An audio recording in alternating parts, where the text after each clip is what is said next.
forecast with meteorologist Jackson Chastain starts now. This isn't the best picture in the world, but this is a live shot from Lititz, and it's pretty damp outside, and that's the case across the entire mid-state where we've seen rain.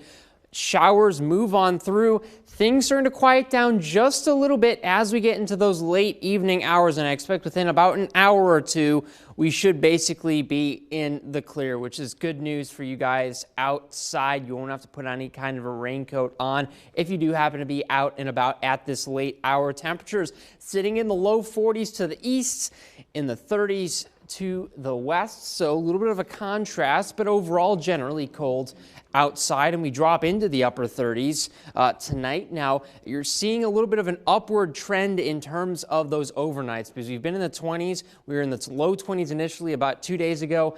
This morning we were in the upper 20s, now we're in the upper 30s, and a lot of that has to do with the increased cloud cover we're seeing and the fact that we did get some rain, which tends to increase that outdoor temperature just a little bit. So still cold, but a little bit better than we have been the past few days. And the system that we're watching right here, this low pressure centered right now over the Great Lakes region, bringing in a pretty robust front that's going to cool things down this next morning on Monday and bring things even colder on Tuesday. So we get through the rest of the evening, things staying relatively dry. In fact, the only areas of maybe shower activity are going to be in the mountains, and that's going to be in the early morning hours on Monday, just ahead of that front. Tomorrow, 43 degrees, getting breezy as that front pushes its way on through, and that's going to allow some stronger winds to move on in as this big polar air mass itself moves on in as well. So something that we're tracking very, very intently because we haven't had